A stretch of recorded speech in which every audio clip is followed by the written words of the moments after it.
Hey everyone, and welcome to episode number 1 of our brand new podcast here at Blackbird Corporate.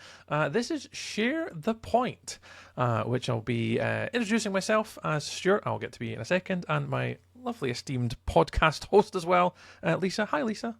Hi, Stuart. Hello. And today we'll obviously be covering, and also we'll explain what the show is, what we're going to be doing it for, to kind of give everyone a bit of an insight. But today will be more of an introductory, what is Share the Point? So we've got a little agenda for today. We'll be going through what is Share the Point, and Lisa and I will just divulge into the inner workings of our brains and how this came about, where the name of the show came about. We can discuss that today. We'll be going through some industry news and events, which is much more specific to our regular customers and people within the community. Try and keep everyone sort of up to date with what's going on. Getting to know us, obviously, who is Blackbird Corporate, what do we do, who we are. We've been here a very long time, so there's not many people who don't, but there's a lot of people who don't as well. So we need to obviously let you guys know what we do and how we can support you all. I'll be coming back later with a tech tip of the day, which I'm quite looking forward to discussing. And then we have a little surprise and some questions. And we will in the future have community questions. We'll put that at the end. But for today, I have a question of the day for Lisa, which I will keep as a surprise for her until the very end. Oh, that should be fun. Yeah, something a little bit different, just to kind of keep it light. We're no Okay, tech talk can bore people to death. that's Talking fine. technical things. But we all try and keep it as lighthearted as we can and informative and try and see where we go. Because we're quite friendly people. I think we're quite human. I'd like to think To so. kind of talk to. Yeah, we do like our tech, but we are human at the end of the day. We want it to explain to us in human terms that we actually Yes. understand, no jargon. But I guess we'll just start really at our segment number 1. Now, I don't have segment introductions yet, so if I do, by miraculously, Lisa, if you watch this back and listen to it back, and there's like jingles, it's going to play now. If it happened, it happened. If it didn't, it didn't. I haven't got jingles yet. We'll get there maybe one day. But really, Lisa, what we've obviously been discussing this for a little while, and Yes. you've been on a few podcasts yourself. I've been on a few non-technical related podcasts in the past, which maybe talk about later. But what is Share the Point, Lisa? Where did it come from? Where was your inner workings? Where's the name? What we're going to be doing? What's it all about? Let the people know. What is Share the Point? So share the point came about. It was. I'm actually going to blame Blackbird Corporate's office manager Melissa for this, because after I'd done my first podcast with Rory on the Power Platform side, Melissa had said to me, "How cool would it be if you and Stuart did this? Could you imagine the two of you just chewing the fat on everything SharePoint and 365 related? It would be amazing." So I kind of jokingly took it aside and went, yeah, that'll be fine. We'll do it. It's not a problem. We'll get around to it at some point, technically point. And then I came home and I told my partner, and I was like, Melissa thinks we should be doing this podcast relating to SharePoint 365, what we do, what the company is, you know, sharing our experiences with everybody. And I was being a human, went away, had my tea, came back, and he went, "Oh, I've got a name for you. Share the point." Share the Point. So the credit has to go to my partner for the name of the podcast because he came up with it. I can't really take that off him. Thanks, Carol. That's yeah. Cheers, Carl. Thanks for that. So this is where we are now, and obviously because since the infancy of Blackbird Corporate, we've lived and breathed the world of SharePoint. It made perfect sense. I think so. I've probably always wanted to do one in this industry. We've been going back together a long, long time. I think about 13 years. 2013. I think I joined you, and then a couple years before that as well. In Hmm. sort of in the Microsoft 365 and specifically the SharePoint space. Obviously, up until the inception of Microsoft 365 and SharePoint Online. We have spoken to so many people, like Yes. an unlimited amount of people, customers, trained thousands, if not tens of thousands of people. And you learn so much from ways of working, things that work, things that don't work, things that you maybe wouldn't have thought about, a different Hmm. approach. And that's just all encompassed in our brains. Like It I have is. so much SharePoint stuff that I would love to talk about, and that just helps other people, and it's something that we take for granted. You and I talk about this in the office or in Teams calls all the time. Did you think about that? Oh, I never thought about that. Oh, what about this direction?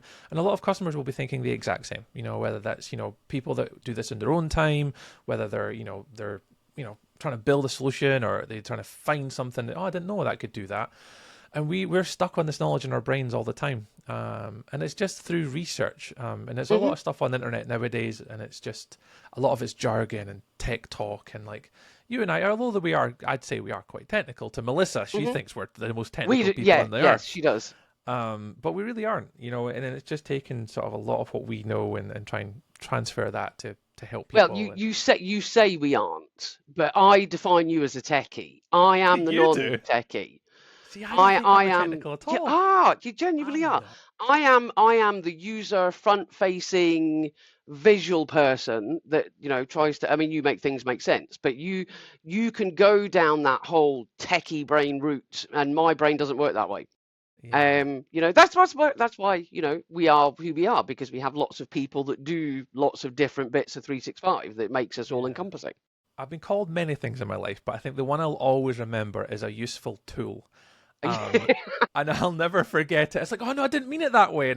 But because I think where my skill set probably lies is I'm more of a middleman. Like I'm not like an IT technician, and I'm not like a full blown educator, lecturer person. But I'm in the middle, so we kind of like the one that kind of touches on both sides. Yes, exactly, and I think that's the one thing what obviously is very rare in the industry we're in is you're either good at one or you're good at the other. You're not typically good at both. And it's trying to maximize the sort of that knowledge and explain it in a way which people understand, but also from that take the technical information and infrastructure, architecture, technical parts to then make what they actually want. And that's quite rare. There's not many people I found over the years that can do both. If they are, they're very good trainers. They are. We know some of them. We do. We know quite a few of those, and it's the hardest thing to come by. I mean, I know from a director's perspective that when you're trying to recruit people, you can usually get a technical person, not so much as brilliant at training, or you get a really good training person that's not very technical, and trying to find the balance between the two. I mean, we did have one, and I can give him a shout out because he was fabulous. He's not with us anymore, which is a crying shame. But Graham, that used to work for us, he came to us as an L&D background, so he trained before. But he was technically minded, so he was really passionate about learning everything that we did. And he just kind of dived in, and I threw him in at the deep end, and I feel really sorry for that. So sorry, Graham, in advance, for doing what I did to you. I literally, he'd been in the job 2 weeks, and I threw him into a client in London for a Power Platform course. For somebody that's going to the deep end, the Power Platform is definitely the way to go about it. Go big. So sorry, Graham. Really apologise, but I hope everything's going really well in the new job. But yeah, and I mean, he was the perfect example of finding somebody that has doesn't have the technical knowledge, but has the learning and teaching ability to get people passionate about what you're talking about. And that's key to what we do. I mean, it's software, and I say this to delegates all the time. Yes, it's software. It's boring. You don't want me standing here waffling to you about boring stuff. You want to know really cool things and interesting things, and and a bit like you saying, your favorite thing is being called a useful tool. My favorite piece of feedback ever was I'm nuttier than a box of frogs, and as I said, well, I'll take that as a compliment any day of the week, because if I stood here and just spoke the same way the whole time, you'd be falling asleep and really bored, and there is not a chance of falling asleep in my training room. Never. And I think that's where Share the Point, obviously, what we're going to try and do is it'll be monthly digests with Lisa and I. We might get other people on. We might try and get Melissa in, for example, because Melissa is the person that most people speak to in the emails. And we'll try and bring her in one day to introduce you to her, and a lot of obviously the team members, so you can know who we all are, what we do. But the idea is really, to share the point, whether that be SharePoint specific news and updates, ways of working, processes, ways to improve the business, but in a way which is understood and easy to follow with sort of simple guidance to kind of help people along their way. So we'll do industry news. We'll cover events in the sort of community that people and business leaders might want to go to, training and tech tips. We'll cover as much of those as we possibly can to help people. And yeah, as a guest speakers and deep dives, and we'll do every show will probably have like a main segment, and we'll probably get to those each month, and we'll cover different things and try and just keep it light, keep it nice and informative about what's going on in the world of what we do, basically, and try and get everything that's in our brains out. So the podcast will be available on all of your podcasty places: Spotify, Amazon, Apple. We'll do YouTube. We'll do YouTube as a video, so I've got that to do after today's episode. So if I've done an amazing job, it should look pretty cool. I might go light for episode 1, Lisa, just be warned. It will grow and evolve as we do, as we kind of get through into the future. But yeah, so share the point. It'll be a little monthly podcast, and we may throw in emergency podcasts. Because there's always breaking news. There is always news that comes out, whether that's new features, updates, and obviously we'll talk about it just in a mini minute, but there's a lot of conferences going to be going on this time of year with new features that are coming that you really, really need to know about for decision making and future planning of builds.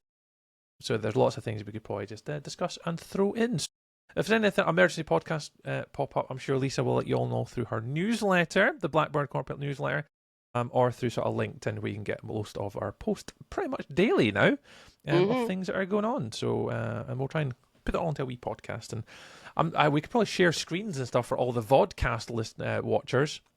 I'll see what I can do for that, and then I'll do my best to articulate when we're doing a podcast, because obviously it's audio, so you hear us through your ear holes when you're driving in your car or on your way to work or wherever you're watching and listening to your podcasts. We'll explain it the best we can. But yeah, share the point, Lisa. This will be fun. I know. To see where we're going to go with this. It'll be fun to record them every month with you. I get some company. Yes. Being down in the offices down in Stoke, down your direction. I don't have, other than me, myself, and I. So I get to speak to other people, which is nice.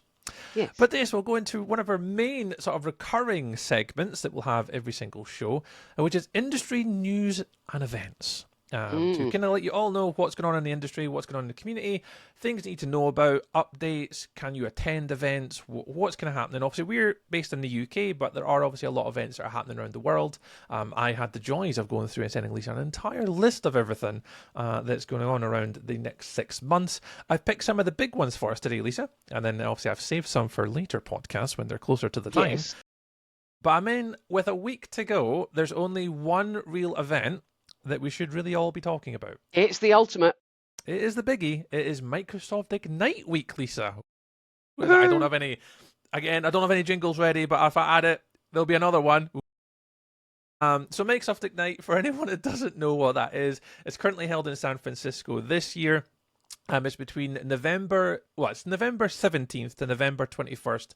There is a pre-day on the 17th, which is typically for like badge collection, and there's like other things that are going on.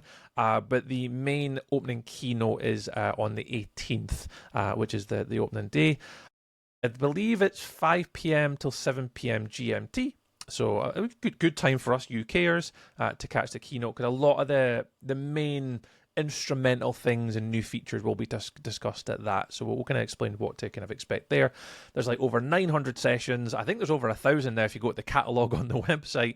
And it is probably, for you and I, Lisa, the one that we keep the most eyes on, because it typically leads into 2026 now, to kind of next year. But I guess from your perspective, Lisa, Microsoft Ignite, what's your we've got history with Microsoft Ignite. We do. But when was that? I think it was London, wasn't it? It was London. It was the January 2020, I want to say. And we went down for that one, which was great fun, and it was really hard. And it's one of the things that people have to realize when Ignite comes up is have a look at the catalogue of what's, keynote speakers, what they're talking about, key interests that you want to have a look at and understand and know more about. You can't split yourself 1,000 ways. It's never going to happen. And that's what we found when we did the Ignite in London is there was so much going on and so many different talks to go to and people to go and speak to and catch up with and everything else. You really, really have to focus on okay, I need to know more about SharePoint, or I want to know more about Power Platform, or I want to know what's coming up in Teams, and it goes on and on and on. So it's having that kind of list. Now I know you shared a post on LinkedIn recently I did. that had keynote speakers and sessions to go and to look at, which is brilliant. So if you're unsure of where to go and have a look, or you feel a bit overwhelmed by the amount of sessions that are there, go and connect with Stuart on LinkedIn, because he's got it. We've shared it as well. So you'll find it on Stuart's page, the Blackbird Corporate page, and I will be sharing it on mine too. So it just gives you some key sessions that might be of interest to everybody. Yeah, I specifically picked for the one I posted about was SharePoint. Mm-hmm. SharePoint, sharing the point again. Sharing the point. And there are a few sessions in there, and it depends who you are. I mean, like, for myself and Lisa, we watch a Microsoft Ignite with an awareness of what's coming next for our customers. What does what they announce impact us, and how does that impact our customers' ways of working, their processes, things we're planning to build. We've got a lot of work kind of tied into the start of January and onwards for projects. How does the new features impact those? Is there a different decision maker we need to make? So from us as a Microsoft 365 sort of service provider, if you want to call us that in a sort of layman's terms, we have to be aware from what's coming next. Where there might be developers, there might be solution sort of creators, key business stakeholders, directors. There's lots of sessions in Ignite depending on what you want to get from it. And Lisa, you're absolutely right. Going through the catalog is going to be so important. Not all sessions are recorded for this year's Microsoft Ignite. So for next week, guys, make sure you register your account. You can set up a session sort of planner, so you can pick the sessions that you want, and it'll give you a diary of them back to back to back when there's crossovers. Not all sessions are recorded, so do note that obviously Lisa and I got the pleasure of being to the one in London once, which we had to plan our sessions out quite well to get to where we wanted to go. But this one is obviously, for those who are not going, obviously I don't think you buy a ticket now. It'll be online sessions only, so be very careful of that. Plan your sessions out where you can, and connect with a lot of people. There's going to be a lot of people that I know that are going. I've seen a few LinkedIn posts with train pictures and flight connections and stuff. People are already starting to head over to it the week before. So there's a few people that will be obviously posting about the sessions as they kind of go. For me, coming back to, as I said earlier, is the keynote. And I'll talk about a couple of sessions just to make people aware of them. And Microsoft, they have been teasing. I mean, is teasing the right word? Releasing content in slow batches during their blog posts and stuff like that, very, very slowly. Teasing. Feeding us Definitely information. teasing. Yeah, so there's a lot of things that I've noticed. The keynote's typically the one where they identify new ways of working. The OneDrive 2.0, I think they had, I think it was last year when they kind of dropped that. There was a few other things in many years that they drip into the keynote. I think this year, probably, so you'll agree, it'll be very AI heavy. I think there'll be a lot of Copilot and pushing that. I expect to see any massive SharePoint announcements, I don't think. I very much doubt they'll do that during the keynote. They may do, who really knows, but that's why I listed off some of the additional other sessions, but even those are not going to be a surprise to me. A lot of what's been discussed in the Microsoft Ignite session is the same people that do the SharePoint and OneDrive monthly videos that are on like YouTube and in the community. You guys can join and ask questions on it. I know the time zone's a bit mental for us, but they are on YouTube every single month, and it's the same speakers that do it every time. So they've been drip feeding in things like the sync button within SharePoint going. Yes. That I don't think many people know about, and how that's changing It's going to spook a few people, that one. It will. It's not that it's going, it's just that it's changing somewhat terminology to the shortcut to OneDrive feature, not the sync. So that's going to be slightly different. That's been drip fed for months, but again, I think because of its Ignite, there might be more of an emphasis that might get mentioned. I don't know. I'd assume that they would. And then obviously the new form feature. There's a few other things that we're going to talk about in a minute, like new technological changes that I know about and posted about that I expect them to maybe articulate further. So so that's all next week. So that's probably what we'll do our little roundup on in our next show. Is we'll probably kind of pick up some of the things that we have identified as important to tell everybody about. And obviously, if you go to our LinkedIn, there are posts that I've made to the sessions already that I think are important for our SharePoint customers to be paying attention to. Don't just pay attention to SharePoint. I'd pay attention to the OneDrive ones because the cross pollinate Collaborate. Yeah. the sort of the information between OneDrive and SharePoint. There's not so many SharePoint specific sessions this year I found. They're all OneDrive connected. So yeah. Hmm. San So here's a Francisco. question for you then, Stuart.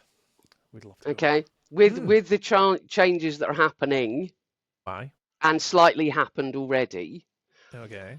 Okay, what's your thoughts on the new library experience that's coming out? Well, you've put me on the spot. What's my thoughts? I mean, it's not hugely impactful. I think, to be honest, I think if people have been using OneDrive, the new modern UI for that, it's not going to be so much of a change. I think they'll be quite familiar with this minimalistic changes that SharePoint is going to get. So I don't think that's going to be hugely impactful. It's just like the upload button and then the item ribbon is going to get a slight upgrade. You'll still be able to do all the same capabilities, features, uploads, folders. So I don't feel it's going to be impactful to the point where it's changing a way of working, but is it going to annoy people? People hate change, Lisa. You know this. People hate change. Oh, they do. I've already pre-warned. I mean, I did a big project, or I've been working on a big project the last 2 years, and I literally had a meeting with the team a week ago and said, and it was just before you and I noticed the new button that had appeared in the library. Yes, and I had to pre-warn them that, oh, by the way, your libraries are going to change look and feel wise, and the whole group just went, no, and I'm like, yes, it is going to change. It is going to change. It looks good though. I think it's definitely modernizing it. It's streamlining the experience between OneDrive and SharePoint to now be closer, because OneDrive took that jump about a year or so ago now, and SharePoint got left behind ultimately. But I think it's just pulling them both in line. So the view selector is going to change, the upload button, the item ribbon. I think, for us, obviously, our key thing that we do is training. Obviously, we're going to have to ensure that we're educating staff, and then people listening to this, if you do use SharePoint, there is a UI change to SharePoint document libraries. You will have to prepare your staff for that change. That is happening. There's not an on-off button. I believe this will just be rolled out when it obviously becomes available. So I think, there will be impact, Lisa. I'm not too stressed about that one because I think it's just a UI change, like anything, like, what they've seen in our industry. When OneDrive changed, we just kind of got on with it. I think this will be the same. This is not really so much of a feature change, more so than just a UI. So I'm cool with it. I'm cool. I'm okay with it. I'm okay with it. And then obviously talking about new features is and I put this blog post out the other day, and there's been a few comments and stuff, a few shares and DMs talk to me about it, is the library forum experience. Not what I was expecting at all. For those that obviously know Lisa and I, or don't know us that well, but we've obviously came from a background of like InfoPath, using library forms where you could customize a form, brand it, do whatever you want, and then that would then be saved to SharePoint. And then that form is ultimately what you could then download, for example. And then you go to Nintex forms. We've had an experience with that. So when I heard SharePoint library forms, Lisa, I was like, oh my God, I wonder if this is going to be like a Canvas app for library forms. Like what we had in SharePoint lists. Because SharePoint lists, I've got Canvas app forms. They have. Fully brandable, pixel perfect control. I can add in data connections. I thought, oh my God, this is going to be that. And then I saw it, and not that my heart sank, but I was like, oh, is that it? And I felt slightly, only because of my expectation of what could be possible was maybe higher. Yes. And then I saw it, I was like, oh, it's just the same as the modern list forms. And they are, and that's effectively what it is. SharePoint lists have the ability to create list forums, which are just a mix of form, look and feel with branching logic, simple logo, column positioning, drag and drop. Really cool. No JSON, no rules that you have to kind of build using sort of JSON language and all that. None of that. And library forms are going to get exactly the same. And I think that it's going to be interesting. I think that because it's an internal only thing as well, Lisa, I picked up on that from the meeting too that I was listening into, is that it's only going to be for internal use. So from department to department, team to team, you've got to have a 365 license. Where I thought this would be, and it actually got picked up on the call, the YouTube one I mentioned earlier, where the Microsoft Tech community discussed it. It's like, will this be available for external people to have a nice, simple form that you fill in the metadata, you attach a file, and then it goes into your SharePoint? they have said that that's not coming out right now, which I was like, okay, that's fair enough. So what it's going to be is just a simple form that allows users to upload a singular file, no multiple files, it's just singular file into the form, and then fill in the metadata accordingly, hit submit, and it goes to SharePoint. That's what it is in principle. So the key things for us to pick up on, just to kind of share for at least today, briefly, and then you obviously investigate it. There's links and stuff. I've linked and blogged about this one a little bit. I'll probably write a full blog post, build a few demos, and give a few use case scenarios in the upcoming weeks. The Christmas has been maybe get a little bit quieter. I don't think so, but we might get quieter. You never know. We never know. Is how it actually works. So for you and I, Lisa, obviously we use a lot of non-folder related SharePoint libraries. The one big thing that this feature does is it creates a new folder to capture the responses from the form, and it goes into there. So that kind of upsets the vibe of Lisa sometimes, having the word folder mentioned in a SharePoint document library. It certainly does.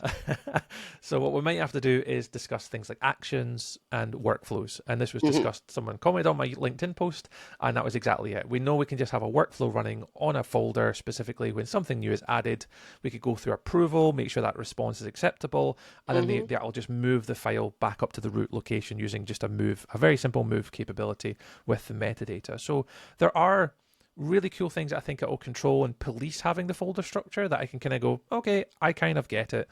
I like that. And then for users' perspective, it keeps them off the library. Now, a lot of time we speak to business leaders and they go into a library and the first thing is they're very confused by views, metadata, columns, the whole look and feel of SharePoint throws them off a little bit. But now if imagine you're submitting, Lisa, an expenses form or I don't know, whatever form you want to fill in basically in your workplace, they don't have to go to SharePoint to upload it. They just open up this simple mix of form, upload your file into there, put all the metadata in, hit submit. They don't even have to go to the SharePoint document library anymore. So for an intranet, they can now have buttons with these forms on it that they just upload the metadata, upload the file, and it goes into the desired locations without the users ever having the need to go to SharePoint and mess with it.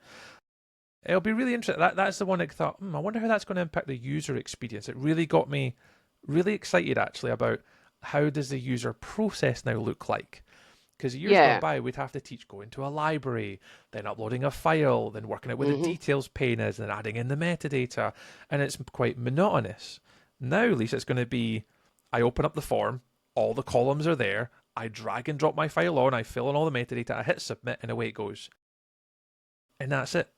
I know clients of ours that are going to be very excited by that, especially from an end user perspective, because it's all about making the user engagement with the platform easier and ensuring that, one, it does what the business needs it to do, i.e.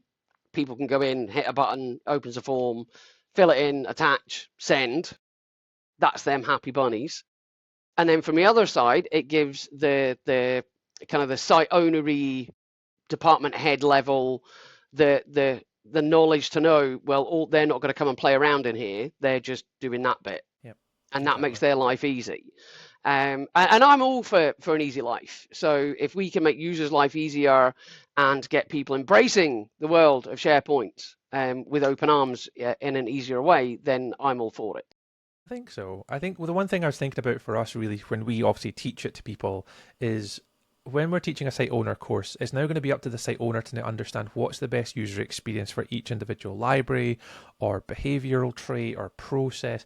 Because there are times where we do want you to go into a document library, and the big one for us is content types and templates. Oh, yeah. So you go into a timesheet library, you click on the new button, the timesheet's there as a content type, you fill it in and hit submit. You're going to lose that capability for now, whether that's something they adopt in the future to, puts in the information and metadata into the template. There are conflicts and interests for me about ways of working. It's going to be very suitable in some circumstances, and then others maybe not so much, depending on how we obviously work day to day. So that's one that's got me excited, Lisa. I'm excited to play around with it. I've been playing around with it already a little bit to kind of prepare for it. And I think what we'll probably do in a future, I might do like a blog post or a video explanation for everybody and post that on LinkedIn when, again, probably over Christmas period, I'll sort of sit down and maybe record a full end-to-end process video and just release like more of a technical video for our YouTube channel or something, just going over what to expect, because there's a lot to consider. It was not what I wrote in my notes for today's podcast, It's not what you expected. It wasn't, but it is still pretty cool. I think, and I think a lot of our customers could start to investigate it now, because I think it's mainly available to everybody now. I've seen a few more people talk about it. The full final global release is to be out before the end of November, so everybody should have it if they don't have it already by the end of November. So that'll be kicking about. So that was a cool one. The only other I've got one more event that we'll talk about, but I've got a couple other industry news things that we probably need to just mention, and it's also going to lead into Microsoft Ignite next week as well, is the Copilot and SharePoint agents. There's a lot of big changes coming to that. Just obviously next week there's a few sessions that I've put on LinkedIn for people just to pay attention to. They are pretty much out already.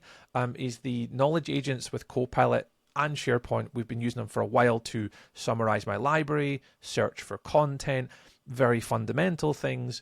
But we are going to now start to look forward to AI generated knowledge agents, where basically it's allowing you to put in a prompt to organize your library. It creates columns automatically. And what it can do is then start to strip out the information from your files in SharePoint and put them into columns. Years gone by, Lisa, that's just like science fiction in a movie from like when we started doing SharePoint to what it is now, where users can literally upload a file and the knowledge agent will run, scan through the document, take the information out and put it into the columns automatically using knowledge agents for your SharePoint libraries. And I think that's going to be another hugely impactful thing that I think you have got a Copilot license, it's no longer now just, do I want Copilot for 365 to summarize an email or to draft an email? Do I want it to write me a Word document? I think Copilot now is now becoming justifiable for the cost, particularly for you and I, Lisa, with SharePoint. Yeah. Because of what it's now able to do with our data, manipulate it, summarize it, capture it, get information out, use it in columns. Oh my God, I'm now starting to get really giddy about SharePoint and Copilot. I always had a funny feeling it would do this. But now that I'm starting to see it in demos, that's why next week for Microsoft Ignite, the one thing I'm most interested in is knowledge agents for SharePoint. Because that's going to really revolutionize, not just change the way in which they work, but revolutionize the way in which you work for capturing data. Just so that everybody listening and watching is fully aware, is this part of the paid Copilot license or the free one? Paid. Thank you. Because the amount of people that keep coming forward going, oh, Copilot can do this, and this, and I've got Copilot. Yeah, you've got the free one, not the paid one. So it's making sure everybody's aware of which one it sits with. Yeah, the way in which I explain to people when I teach it is normally the Copilot free one is like ChatGPT or any equivalent large language model where you're just prompting it to search the internet. As soon as you prompt it to do anything with your data within 365, whether that be through SharePoint, OneDrive, Outlook, Teams, and you're asking it questions about your business and your tenancy, that's Copilot paid. And there's a real clear line between the two. Now, unfortunately, I say unfortunately, I've got to be careful with my wording here, Lisa. It's either fortunately or unfortunately, Microsoft put into Microsoft Word, Excel, PowerPoint, your Office suite, the ability to toggle between web and business. And so a lot of people are getting confused by it. You're absolutely right. People are opening up Microsoft Word and seeing Copilot there because Copilot is readily available within Microsoft Word, but it is only for web-based prompting and searching. It can't look into your business for that information. And that's where a lot of the confusion is actually stemming from. But that's just education, that's through training. So on a selfless plug here, we do obviously teach Microsoft Copilot for 365 and Copilot web versions. And I think there's a lot of education missing for staff about what Copilot can do in AI, particularly just AI training.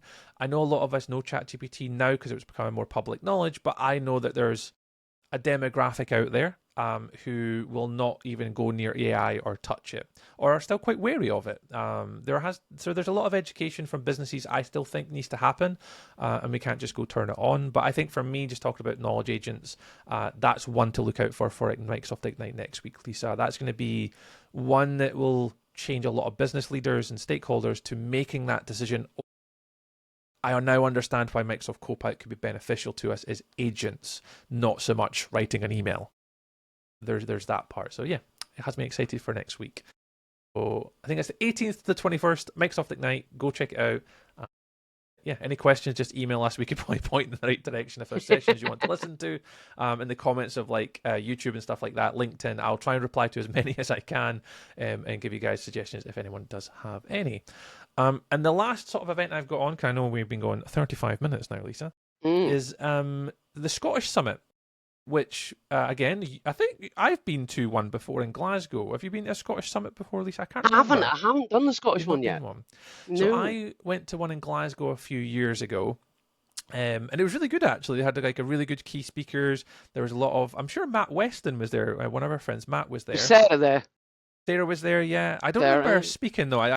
My brain goes foggy at that point, but there's a lot of people that kind of from our community that went to these things who are speakers that talk about particular subject matter, and I think it's really good for Scottish industry business leaders to go to this, because there's a lot of information sharing that can help you make decisions. Like what we're doing with the podcast today, there's a lot of really nice people there who are great in the community, MVPs within Microsoft that will be very informative. And the next one is next year, which is the 2nd and 3rd of October at Murrayfield in Edinburgh. So I can definitely confirm I probably should be there, because it's just over the water. It's just over the water. I don't think I'll go as a speaker this year. I don't know if they've got speaking slots available. I'll have a little look, but I will definitely try and look to go across for at least one of the 2 days, if not both, and then go wingle with some of our friends. So if anyone's going to that next year, I will be there. You're more than welcome to jump on us and ask us any questions as well. But I'll be like a sponge that weekend, Lisa. So we'll keep everyone informed as we get closer to that one. Obviously, Lisa and I, with our Scottish heritage, obviously have that one closer to our heart. But there's a lot more events coming up as we go through our podcast over the next few months. Just look out for more. We'll try and give you something to look forward to. But Microsoft Ignite is probably the next big one. I did have one more noted, which is not in my notes for today's show, Lisa. I am a bad podcaster. And I don't have it open. But there is one coming up in Dublin in December. There is one coming in Dublin in December. Lisa, if you can fill the gap for me for 2 seconds till I find my little document. I knew you were going to say this. I'll put you on the spot. Thanks very much. Really appreciated. So the one coming up in Dublin is SharePoint related from memory. And yeah, Stuart, I'm gutted because I was hoping to send Stuart, but unfortunately, he's working. He's delivering training courses, so he can't go, and I can't go because I'm consulting, so it's even worse. So this is one that again we will be keeping a really close eye on, because obviously it's going to be any new SharePoint related news that's going to be coming out of everything that's going to happen going forward. Have you found it yet? I have indeed found it. I just had to log into SharePoint very quickly to get my events and exhibitions list. But yeah, the European SharePoint 365 and Azure conference is in Dublin, Ireland from the 4th of December. It's the one that I normally have in my diary every year. It's the one that I've always wanted to go to, but it's just been work. I've always been work first, and I've got to do that first. So I've never had a chance to actually go to it. But the SharePoint European Conference has grown from arms and legs over the years. But that's probably one that we might be able to discuss. Well, I think by the time we get our podcast out in December, that's one that we won't get a chance to maybe talk about. That's probably a big one coming up. Is that one? And then the only other one I had noted was where was it? I've got another one noted here somewhere that I was like, I probably need to mention that one today. So it's the 1st to the 4th of December. My apologies, in Dublin, Ireland. And what a better time to go to Ireland? Heading up to Christmas. It'd be beautiful, especially Dublin of all places. It's lovely that time. I did it years and years ago. I went over to deliver training for a week to a client, and I spent the week before Christmas in Dublin, and it was the most hilarious thing in the world. It was brilliant fun. Oh, it's great. And we won't talk about the Guinness factory. That was one that rooted in my brain. Yeah. It was the AI tour. We'll talk about that one. That's in London in, I think, February. But that's obviously going to be in many sort of cities around the, sort of the UK. There's an entire diary of all the sort of events for that coming up. But that'll be very Copilot heavy. So if you have got a town other than London throughout Europe or whatever, I think our main one will be London. It probably will be. I don't think there's any information on it yet to book tickets. I assume that it'll be at the XL. Or is it Usually the where it XL ends Arena? up. It is the It's Excel it usually normally where ends it up at. goes.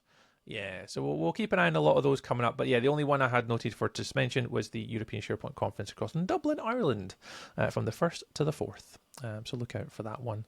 And I think that was it for our little industry news. There we go. So again, I don't have a jingle for the next one.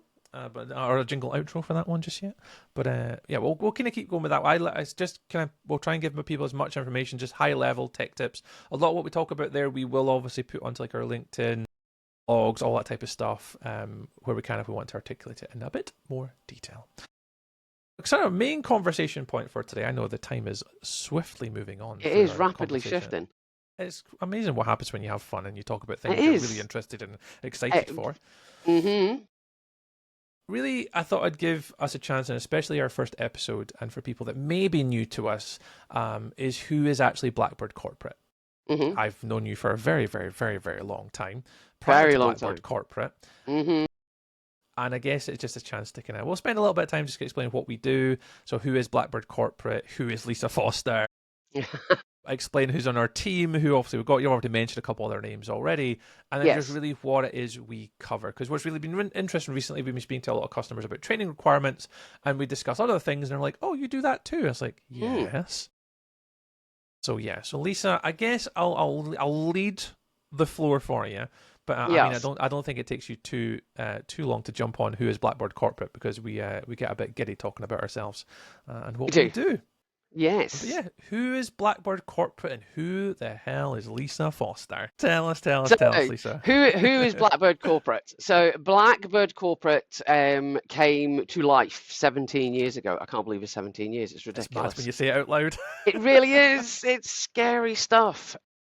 So it actually all came. So Blackbird Corporate itself all came about because lots of people ask me, how did you come up with the name? What's it related to? Etc. Yeah. And I would love to take the credit, but again, a bit like share the point, I can't take the credit for the name of the company. It was decided by my mum. She came up with the name because the Blackbird is my favourite motorbike. So that was hence the start of the name. And then she's like, well, you can't just call it Blackbird. It's got to sound professional. Put corporate on the end of it. And that's how it stuck. And then obviously, when your mother tells you something, you listen to it. So I listened to it and I did it.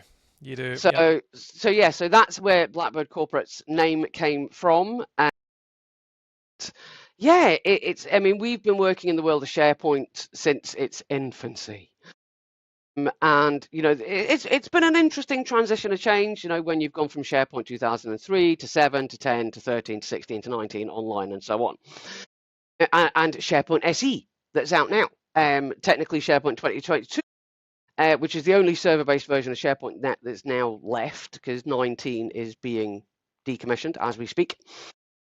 But who am I? I'm a woman of many hats. Just a few. Just a few. just a few. Yes. I'm 365 SharePoint mad. Absolutely love it. Live and breathe it. That's what we do. It's why the company is what it is now. I'm a mother of one. I have a fabulous, crazy 7-year-old child who I love dearly. My partner is also, well, he thinks I'm nuts at the best of times, so that's absolutely fine. So yeah, and I have lots of hats that sit on this head on occasion. So as well as Blackbird Corporate, 365 SharePoint Training Consultancy, I also look after a motorcycle racing team that I started 10 years ago. I've sponsored riders for 17 years as well now, and I also look after. Yep. That's how we met. That's how we met, because you raced as well. Oh, because I raced. Yeah, I raced from the age of 6 till I was 22, 23 years old. I kind of raced through to, and I met you. I think it was East Fortune. It was East Fortune. that I was racing at that weekend. I think it was an R1 in the Superbike class I was racing in. It was white and red. Remember. It was, oh yeah. So if it was white and red, if you remember that one, that was then after that was at the end of my career, because the crash that happened just before that put me in a financial cripple that I never managed to survive, from my engine blowing up and chucking me over the handlebars. Yes. But yeah, that was I remember that. But yeah, that's been a very long time with the whole racing stuff, and I think Lisa's not just Microsoft 365 Blackbird. It's Lisa Foster of many hats, including the face of most motorsport that you can get involved with. Yeah, it is. And obviously a few years ago, the hat also shifted and went to rugby. So I also now sponsor an amazing rugby team, who I'm very proud to say I'm going out to Dubai in just over a week's time. Don't get too jealous.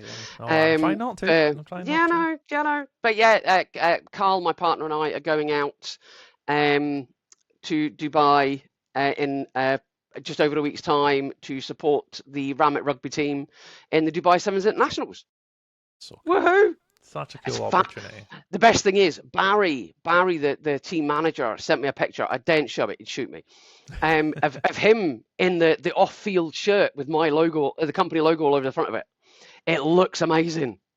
Cool. And then we've got obviously the team kit for 25-26.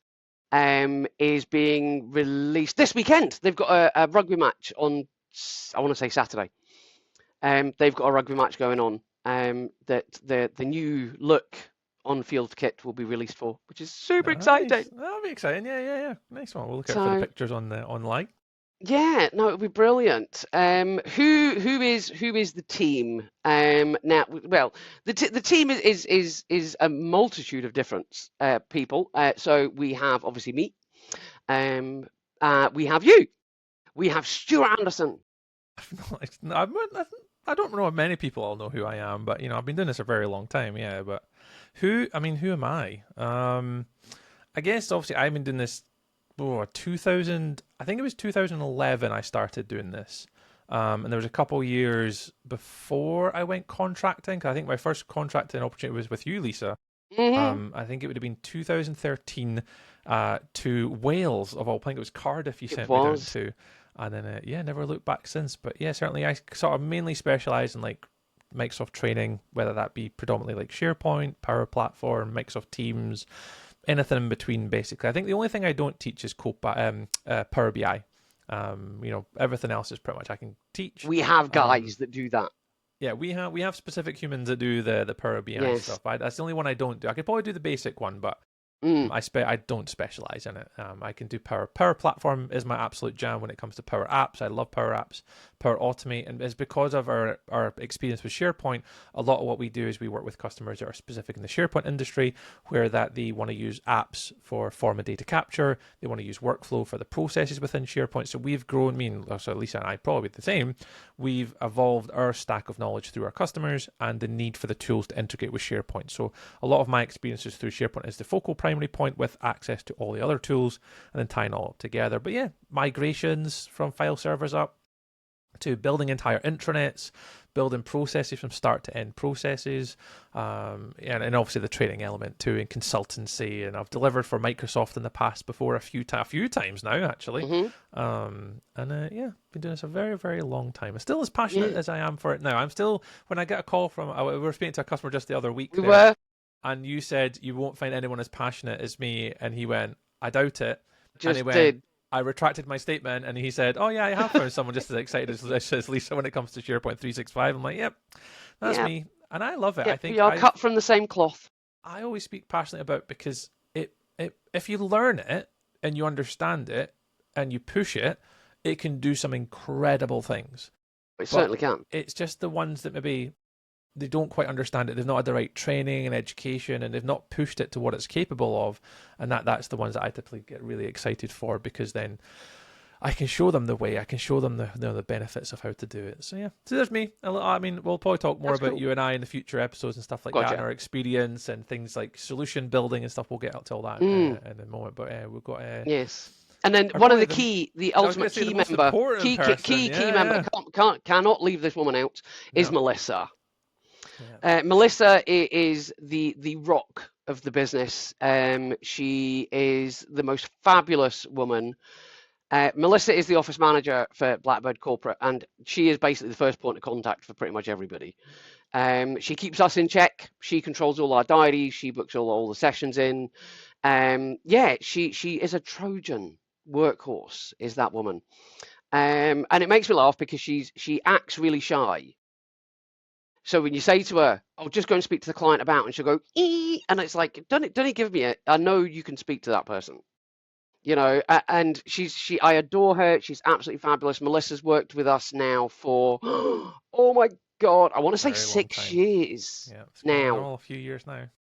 And yeah, she came in like this absolute tornado and still whirls around and is fabulous. So if anybody ever contacts the office, you will more than likely get Melissa before anybody else. She's normally the first point of contact for any like inquiries and stuff like that, which then is then passed to Lisa or I, and then we will typically then speak to the customer thereafter, in regards to like requirement gathering and scoping and stuff like that. Yeah, and then Melissa handle it for there. Yeah, she does all the customer care side. She makes sure the clients have exactly what they need. She makes sure all the trainers have got everything they need when they turn up for a training course. And yeah, she's fabulous. We cannot sing Melissa's praises enough. No, she looks after her. She keeps us right. Although I was in the office yesterday and she kept throwing requirements at me for my app that I'm making for us. It's like, wait, can I do this and can it do that? I'm like, yes, Mel, it can do all this. We can do this. We can do this. We can do this. We can do this. But yes, at some point, kicking and screaming, we will drag Mel onto this. Yeah, we'll try and get her on to say hello to everyone. Put a face to the name. Yes. Speak to Mel and get her on about her role, what she does for the business, and stuff like that. We'll get her on and say hello. But I guess like there's sort of a real question I had like at the end is obviously we have there's the core team of us, and obviously we're always looking for talented individuals to kind of to join us. And obviously we've got a bunch of really good contractors that kind of do stuff as well, Lisa, over the years. Some like incredible people within the industry. So yeah, we have many people that we know now from doing this a very long time, and I think that kind of moves us on to like what do we actually do. I mean, and that's kind of like a big vast question. We are predominantly a Microsoft 365 training provider. We cover and train every element of Microsoft 365, from like Word and Excel to Copilot to SharePoint to Teams to OneDrive. We can pretty much teach anything. There's not really a limitation to that. And we've also got our materials and our content that we deliver with abilities to potentially, we can deliver training to customers that's maybe a more bespoke to their solution, stuff like that we can do. But obviously we do more than that. We obviously do migration offerings, and we can sort of do more admin work, so we can build solutions, work on processes, improve ways of working, building intranets, all these types of things. It's just incredible. This year's the perfect example for that. I mean, me alone. I've done 5 migration projects this year. With clients. It's insane. It's absolutely bonkers. I don't want to ask how many millions of files you've migrated this year, but it'll be a few. Don't. I mean, one of the clients, and she won't mind me saying this, because she was devastated when she found it on their file server. They had over 1.3 million documents sitting inside a server that there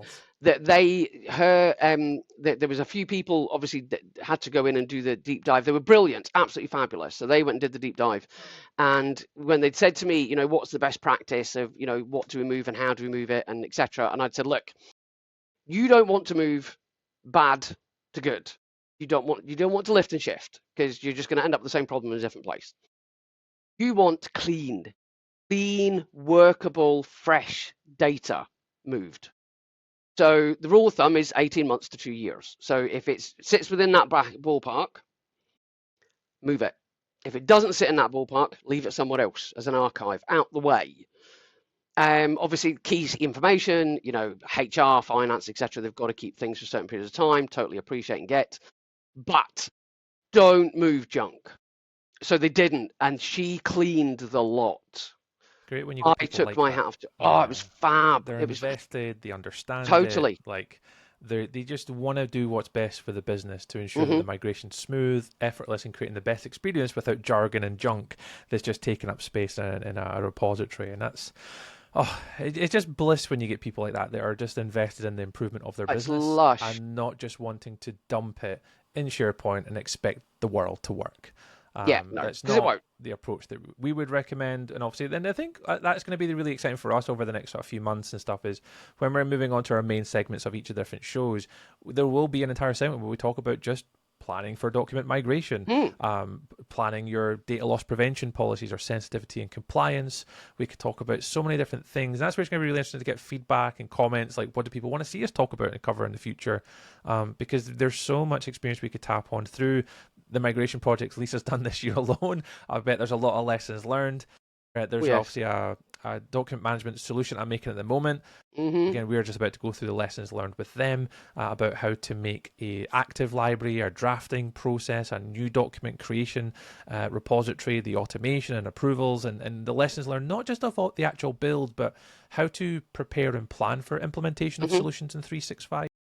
There's a lot of things that we, would love to. I'd love to speak about it, to prepare our customers. We could talk about it till we're blue in the face. Oh, we absolutely could. We absolutely could. But yes, I back up Stuart on that one. If anybody's listening to this or watching this on YouTube, and there's something in your world of 365 and SharePoint that you think this really grinds me and I can't figure out how to work with it, put a comment in, let us know, and we'll build something at the podcast for you. So that way, we're going to support you along the way.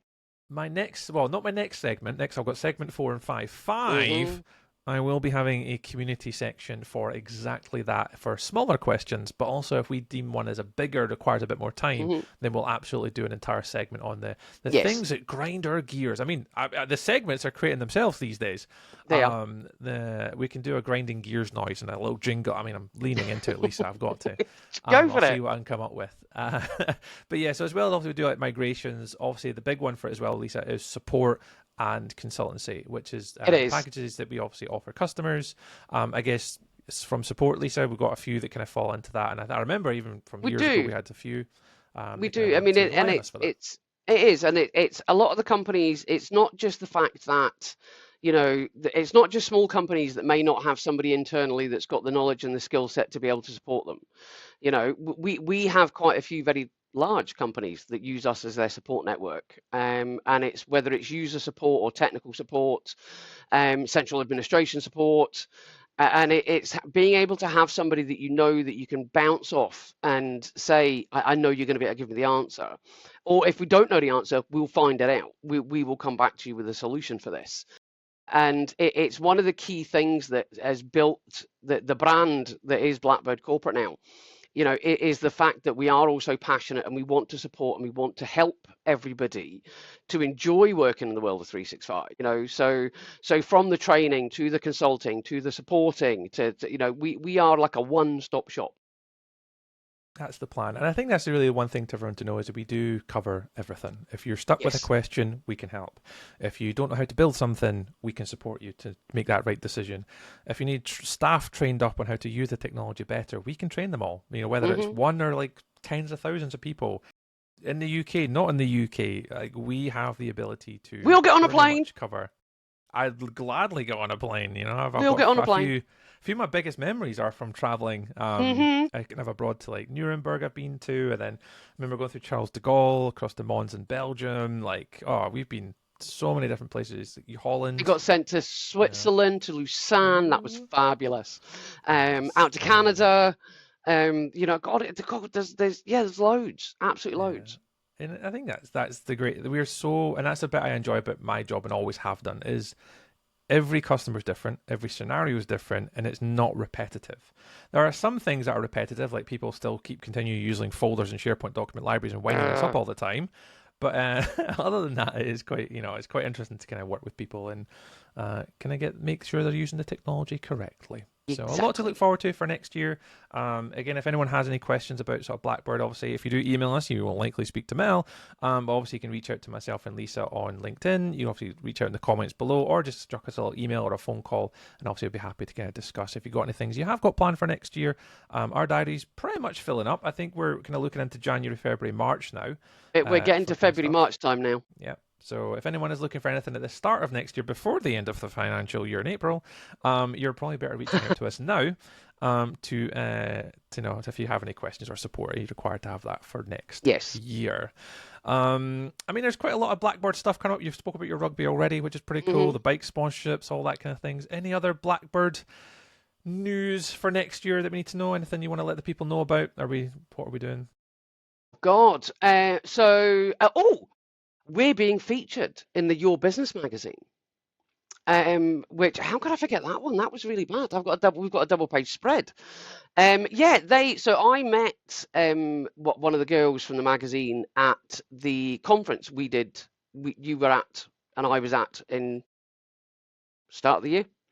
Down in London, and they approached me because So I was like, the business show. Was I at? Yeah, the business show. The business show. We were at the business show. Yeah, and she approached me because she found it quite unusual, shall we say, to realise that it was a female running, technically as she classed it, as an IT company. We're not an IT company, by the way. We are certainly not an IT solutions company. We're a Microsoft 365 company. So she then went back and spoke to her boss and said, I think this woman is fantastic. Cheers, thanks very much. Can we do a piece on her business and what they do? So it comes out that the digital version comes out at the start of December, and then the hard copy comes out at the start of the year. And Deborah Needham is the primary focus in the entire magazine, because it's all about women in business. Amazing Dragon from Dragon's Den, fabulous entrepreneur as well. And so they offered to do a big piece on us. Need to look out for that next year then. It'll be fun. Fab. It'll be absolutely brilliant. So if you're flying first class or in any airport lounge, pick up a copy of the magazine and have a look, because it's in all of them. And I'm quite excited. Yeah, it's going to be fab. Yeah, something completely different. And considering, as I say to especially the riders and the rugby team, I don't like being the centre of attention when it's not SharePoint related. Through the years of working with the racers, and there's a fabulous guy, Sid Day, that used to work with Thundersport, and he got me on camera interviewing riders. And I was terrified. Oh, God, yeah. I was terrified. And he's like, why? I said, because I don't do it in front of everybody. I'm the person behind the scenes. I'm happy about that. Comes to SharePoint, different kettle of fish. I can talk this till I'm blue in the face. Yeah. And I think you can already see the passion and enthusiasm that Stuart and I have. And just to warn you, it's never going to change. It's just going to keep going. So when it was the can you be front and center of this article, double page spread inside the Your Business magazine, I was like, yeah, sure, I can talk SharePoint. It's fine. Something business related, something you're passionate about. It is. Hopefully come across, and it does, and it comes across a lot, and it's sort of, that's where like you and I align very closely when it comes to our goals and objectives, things we want to achieve from the business, and see people do, and that's kind of one of the things that comes across quite well is. Yeah, we just want what's best for the customer. Like, what can we do to improve your experience? Like, it is amazing, but it's amazing if you make it happen, and we'll support you in that entire journey. To sort of make the most from it. And it's not, ever explained too technical. It's in a human way. Like, the idea is like, we just want to help, like, and just make sure that all that technical stuff is just taken away. How does it benefit me? How does it benefit my business? And let us talk to you about it. And that'll be cool. That's something to look forward to next year. And I mean, there's a few other bits and pieces. Again, if you just follow the link to don't want to give it all away. No, not yet. Exactly. So this will come back for a future podcast with more Blackbird Corporate updates from Lisa and I. We'll do that in the future. Yeah, so with the main conversation, obviously, thank you very much, Lisa, for explaining who Blackbird Corporate is. If anyone does want to know any more about it, please just visit the website. Check out a little email, drop us a call. We'll obviously be happy to talk about any of your requirements across 365 whatsoever. And in future episodes, the main conversational point will either be with a guest speaker, we'll pull some people on to talk to them within the community, potentially even customers that want to talk about how their experience with us and things that they achieve with using the technology. Or again, if people do have comments and things they want to talk about, migration processes, or anything to do with 365 you think is really important as a main conversational point for us to discuss, let's talk about it. We're very open. It's more only going to be a community podcast. It's us yapping, but we want to help as many people as we can. If it means showcasing or talking about something, we'll do it. Exactly. And I was even thinking in the future, I could do live streams for this as well. I've got cool. the ability. Let's join a technical live stream for an hour. on like a Wednesday lunchtime, and I'll just kind of go on like Twitch or YouTube Live or something, and we can like talk through the technical things that we may want to talk Yes. about. But we will shorten our next segment, our sort of last of our bigger segments, is our tech tips and tricks segments, which we'll give over just to community, just something very, very brief, very simple to kind of take away and ponder, consider, or just, listen to see how it would benefit you. And I thought I would start I say very lightly, so I know we've already touched on Microsoft Forms within libraries, and we've obviously briefly touched about agents, and we'll always dabble and talk about cool things that are happening to SharePoint. I think the one that I had for today, and my title was SharePoint, but advanced. And I'll highlight I'm looking that. for big graphics on this. Big graphics, yep. SharePoint, but advanced. Tech tips and tricks with Stuart. Yeah, so there's an element, there's lots of things we can do in SharePoint. There's lots of things we can do in 365. And we're going to try and highlight in this segment something that we believe is beneficial, purposeful, and could bring you value. And the first one I was going to talk about is SharePoint, but the advanced capabilities. We all know that SharePoint out of the box has core fundamentals. We know that SharePoint has lists. We know that it stores, and that's obviously your list data, columns and rows. You've got your document libraries for files and folder structure. You've got your pages, which is just for information like news, articles, text, imagery, stuff like that. And that's all contained within SharePoint sites with navigation. And that's for the crux of the fundamentals. SharePoint is a really basic tool, and it covers the fundamentals. And it's fairly cost affordable, or cost effective rather, with your licensing that you've got. And every customer who has Microsoft 365 will have SharePoint, and they'll be able to use it fundamentally. Now, there's a lot you can do in that, and that's where Lisa and I get super passionate about it, where you can start to push SharePoint to the max to do more, depending on your requirements, your scope, your need, what you're looking to improve. And the one I just wanted to briefly mention was because it's had a slight name change again, and I thought it would be important for people to note. And what I'm talking about is document processing for Microsoft 365 is its brand new name. Now, I thought for a giggle, Lisa, I put down all the names. I didn't want to quiz you on it because obviously are. Oh no, I'm not going to. This went through many iterations to where we are today. So some people listening to this are like, what on earth is Microsoft processing for Microsoft 365? Well, it might be better known as Project Cortex. That was the original development phase name, which was brought to us originally. The main one was SharePoint Syntex. Yes. That was one of the first names that we kind of actually got as a public release, and that was a name that we got given, and it was focusing on AI-powered content within the Microsoft 365 and SharePoint space. That then changed to not just SharePoint AI capabilities. This was obviously, remember, pre-Copilot. Then we had Microsoft Syntex, which then took that to the greater 365. Then it changed to SharePoint Premium. And then recently, just this year, I think it was in September, October, it changed to document processing for Microsoft 365. And I just thought I'd briefly mention it because of the name change. It isn't SharePoint Advanced, it isn't SharePoint Premium. It's now going to be called document processing for 365. But in a nutshell, what that feature gives our SharePoint customers is a bunch of really cool things that take SharePoint from just being kind of out of the box standard file repository to being something that can be fully harnessed. One of the big ones for me is content assembly. And two features I just wanted to mention was the modern templates.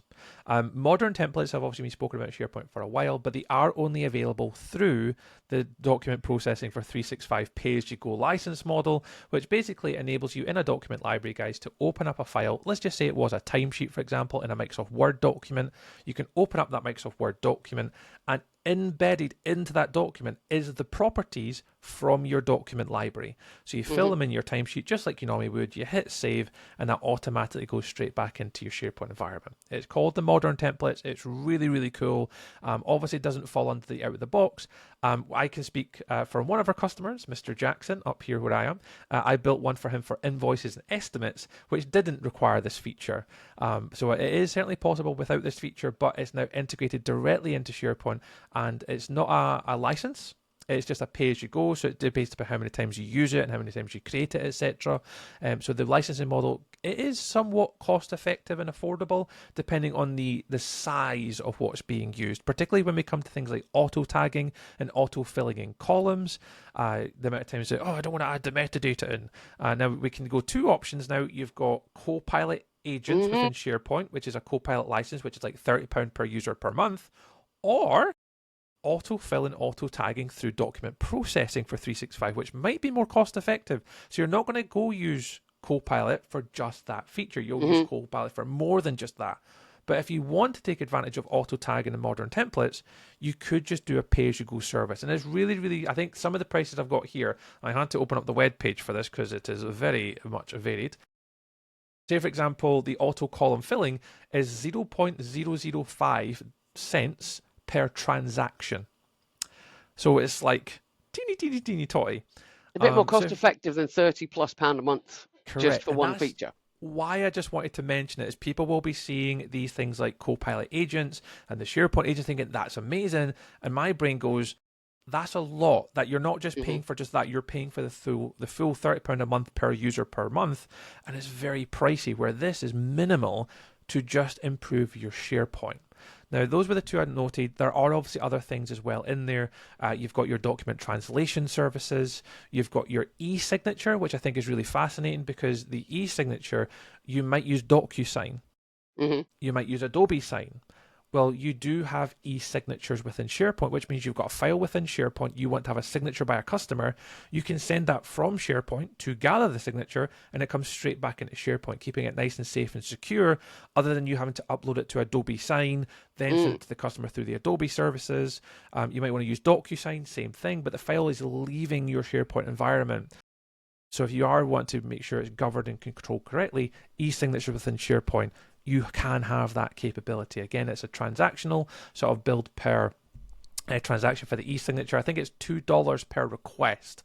I think it kind of adds up to, so we need to kind of work on like how many e-signatures do you want to send in a month? Would it then be equivalent? And you obviously need to work it out. But yeah, other things, image tagging, Lisa, optical character reading, so it scans through the document, takes all the information out, and then you can use that in workflows and emails and automation and metadata. There are things in there that just push SharePoint to that next level and are much more cost effective than premium workflows and Copilot, licensing, Copilot Studio. You can go down that route.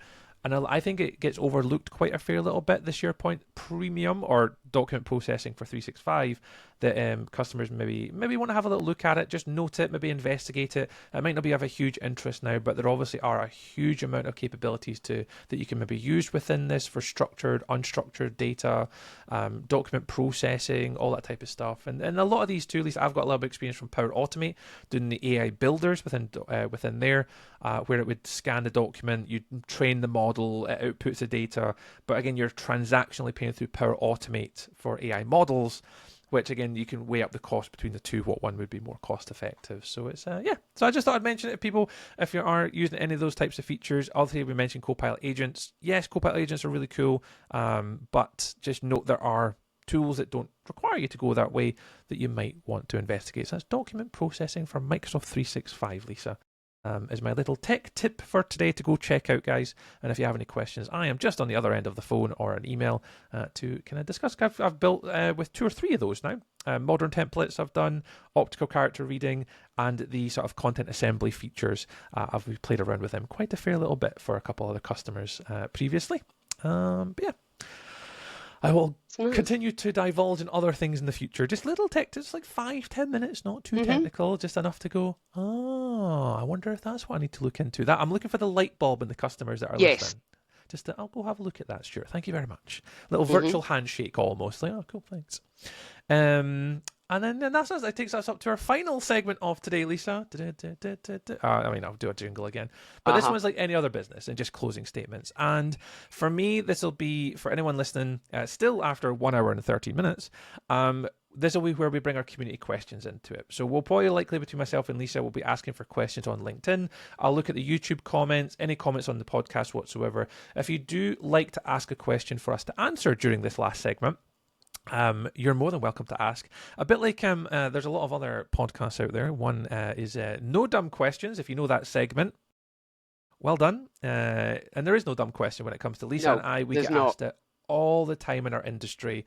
Oh, this might be really dumb. I'm like, honestly, don't just ask the question. That's why we're here. If you don't know the answer, I mean, the world that we live in now, Lisa, I think ChatGPT is helping more people get to answers by scouring through the internet for many Yeah. answers. But yeah, we can take that jargon and make it a little bit more human and explain it to you in terms that you might understand. So if you have any questions whatsoever you would like to answer us in the future, please just ask us.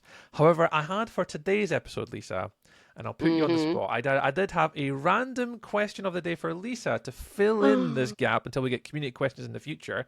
If we get no questions, I'm also going to get I'm going to get Mel to Oh ask the question no. for next show, and either you can get the question and then give it to me and I'll answer it next time, or she can ask a question for both of us to answer. So I've got a Okay, that'll be backup plan interesting. if no community members ask a question. I have a backup plan. Mel, But be nice to us. yeah, be nice, be nice. But mine's honestly, Lisa, nice and easy for you. Okay. All right. If you were the lead Microsoft SharePoint developer, or even now, what for you would be the one SharePoint feature you've always wanted but never had? So if you could add any one thing to SharePoint, either that to make improvements to UI, ways of working, anything whatsoever, if there's one thing in SharePoint you could make better or provide as a new thing, what would it be and why? Oh, yeah, boy. Sorry. Cheers, Stuart. Thanks for I that. thought this would be a good one because over the years It we've had is so many times where so many.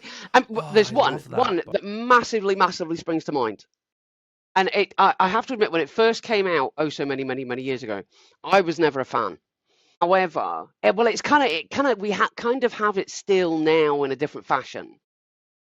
So in SharePoint 2010, so going back some now. So in SharePoint 2010, you could basically create a reoccurring meeting event in your diary, and it allowed you to keep notes and agendas, and it had its own little workspace. So everything was neat and tidy, and you knew if I was looking for something, I could go and get it, and it was brilliant. And then when they released SharePoint 2013, they took it away, and everybody hated it because they all used to use it, and it was brilliantly fun, and it just made life so much easier. So SharePoint 2013, they took it away. They didn't put it back in 16. They didn't put it back in SharePoint 2019 either. And it only kind of somewhat came back in a fashion on 365. They vary in a couple of different ways. One being Loop is one of the options you can use because it'll do it all for you. Obviously, you then have AI, so it'll do your transcripts, and so you don't have to sit and take minutes, which is fabulous. It does all the transcripts for you. So that was probably the bit that really went, yes, I can now put everything back to being nice, neat, tidy in its own little place, and I know where it is. But on the flip side, I'm not sticking it in a chuffing folder. Because you will learn, guys, over time, I don't like folders. You really don't.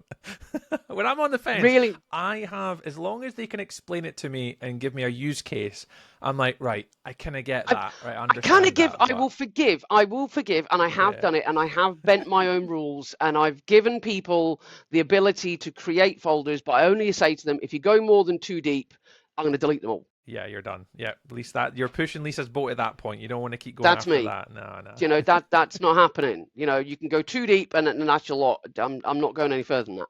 But yeah, so I would say the fact that you know, obviously through Teams with Loop and the Teams meetings, you've got this now neat little bubbly bit that everything can be stored in, which is fabulous. But is there anything, if I could have it, what would I have? What would I have? I genuinely don't know. There's just so much that my little brain's gone 100 miles an hour now. Right. I have a What few. would go on then? What would you have? I have a few requests if I was Mr. Microsoft. I Hi, think, Microsoft. You listening? yeah, I've got a ton that I would like, please and thank you. I want more standard web parts. I think they come out Oh, too infrequent. I think hmm, over the years, I good know you one. can build your own custom web parts. I know there's obviously an entire industry for that and people do it. But I do feel as though Microsoft have missed a kind of a continued development and evolution with that. There's more. I know they changed the web parts up. Obviously, the hero tiles changed. We've got the new updates to the news web part about to come out, and I know there's changes, but I just feel as though there could be continually more web parts released that are more aligned with what we actually want. Hmm. And I've I think got that one, would by be the way. I've one. just had one pop into my head, so I'll I'll let you finish and then I'll do mine. I'll look back. Yeah. So definitely, I would say I want more web parts and just out Hmm. of the box ones, just very simple. I don't want to have to build my own and then reposition it and stuff like that. I just want to have out of the box standard web parts. I probably have a bunch of them I could probably rattle off, but that's what I want. And the other one is branding. I want there to be more branding options, a bit like if you're building a WordPress website, Hmm. where we can basically create like customizable headers and just get access to more web UI changes. And I know that's hard to support, but if all you got to do is look at things like WordPress and how easy it is to make manipulations to CSS, HTML, and I know there is that in the world that we live in, and I know there's tools out there like bind tuning, for example, they obviously offer more branding capabilities. I always believe and should believe that Microsoft should have just bought bind tuning and gave us those Hmm. tools. Yeah. Being able to sort of add a header banner that's completely different, bespoke, different elements for the navigation. It could just be more bespoke. Now I know they're not going that way, and I know they never will. So it's a feature that Hmm. I want, and I always wanted it to make it look nicer. And I know they're trying to go for uniform, easier to support, less changes. And I'm not asking for big changes. It's just like continually evolve. Like, hey guys, we've given you 4 new header banner styles. We've given you more background color and quick link navigation options on the left hand side. Just things to evolve the UI that's simple, easy, but supported, and not go HTML. Don't go CSS. Don't go JSON. Just give No. us more modifiable branding things. There's only Yes. 2 things over the years, and I don't mind. And I've got loads of other things that I could could be Mm. like. I want modern document sets. Yes. I want them. They've still not come out in years. I want modern document sets. I want Nintex library or InfoPath forums back in document libraries. Um, I've got a long list, You're Lisa. not getting them. That's not going to I happen. know it's not, but I I know. can wish. I can wish. See, Anyways, Scott, I'll come back. my What my was yours? my wish is something I want back. You want something back? I want Okay. something back because they've recently Interesting. taken it away, Trying to think and what it's that would even be. causing major frustration.